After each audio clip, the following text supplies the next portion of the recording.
ప్రజల వైపు చూస్తూనే ఉండండి Varahi 99 TV channel. Welcome to Varahi 99 TV.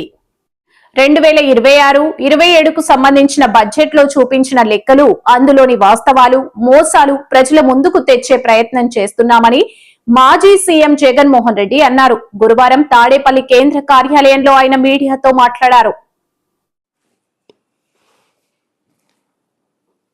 నిజంగా ఆశ్చర్యం కలిగించే విషయం ఏమిటి అని అంటే 2025-26లో 2025-26 అంటే ఈ సంవత్సరం కరెంట్ ఇయర్ 2025-26లో మొదటి 9 నెలల ట్యాక్స్ రెవెన్యూస్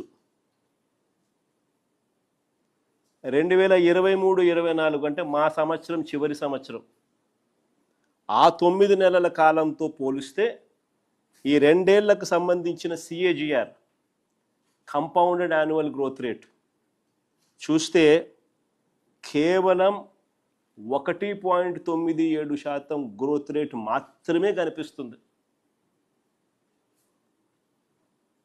ఇంకా ఆశ్చర్యం ఏమిటో తెలుసా? స్కాగ్ అంటే CAG comptroller and audit general వాళ్ళు డేటాను ఈ మధ్యకాలంలోనే అప్లోడ్ చేసినారు.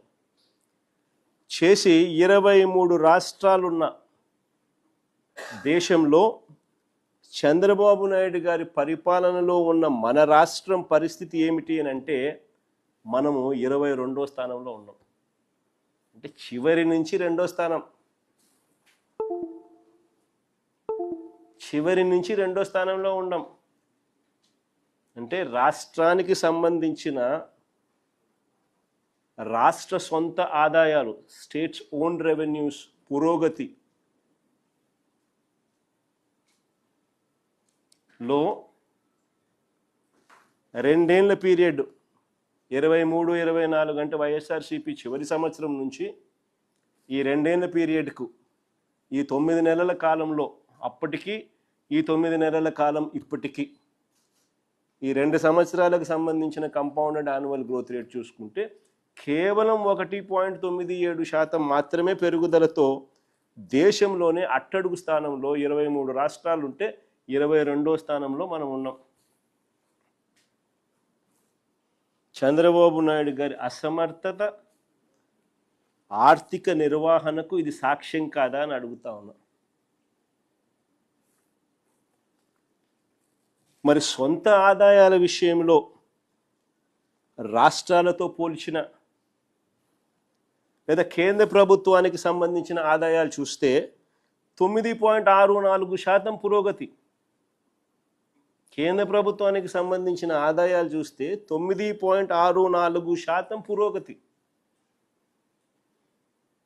వేరేస్ మన రాష్ట్ర పురోగతి 1.97%. మన రాష్ట్రానికి సంబంధించిన పురోగతి అన్ని రాష్ట్రాలతో పోలిస్తే మన రాష్ట్రం దిగువన 23 రాష్ట్రాల్లో 22వ స్థానం దిగువన ఉన్నాం. దాదాపుల్లో మిగతా రాష్ట్రాల కనీసం దరిదాపుల్లో కూడా లేవు. కానీ చంద్రబాబు నాయుడు గారు ఏమంటారు? వృద్ధి రేట్లో మాత్రం GSDP గ్రోత్ రేట్ వృద్ధి రేట్లో మాత్రం దూసుకుపోతున్నాము, దేశం కన్నా ఇంకా మనమే పై స్థానంలో ఉన్నాము. ఏమంటాడు? 2024-25లో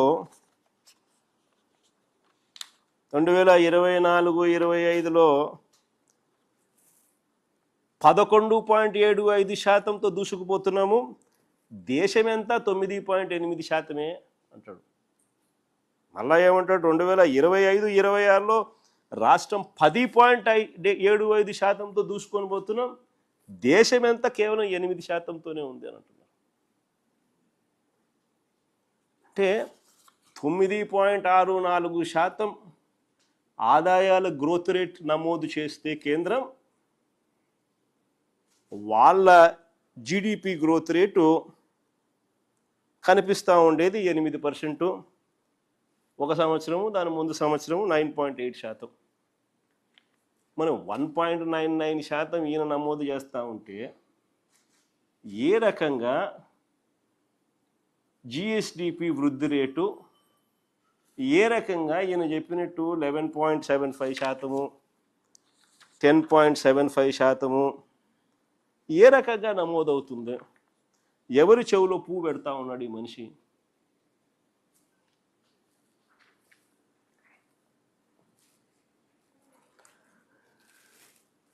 అసలు చంద్రబాబు నాయుడు గారి పాలనలో రాష్ట్రానికి ఆదాయాలు రావడంలా, రాష్ట్రానికి వచ్చే ఆదాయాలు తగ్గుముఖంలో ఉన్నాయి.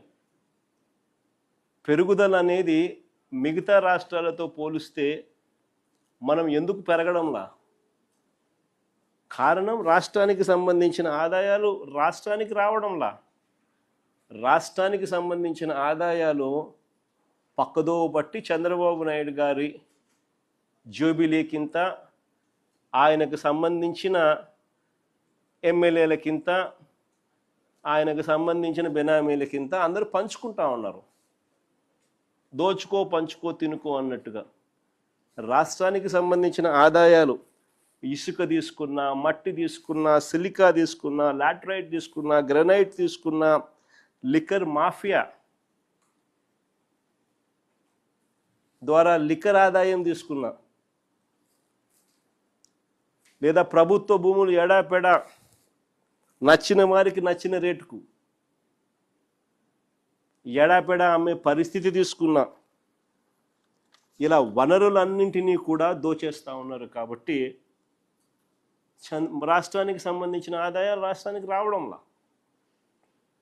మరోవైపు చూస్తే ఆయనకో విమానంతో పాటు ఒక హెలికాప్టరు, ఆయన కొడుక్కో విమానం, ఆ విమానంతో పాటు ఒక హెలికాప్టరు, తర్వాత ఆయనకు మద్దతు ఇస్తూ ఉన్న ఆయన గారి డిప్యూటీ సీఎం పవన్ కళ్యాణ్ గారికి ఆయనకు ఒక విమానం, మళ్ళీ ఆయనకు ఒక హెలికాప్టరు.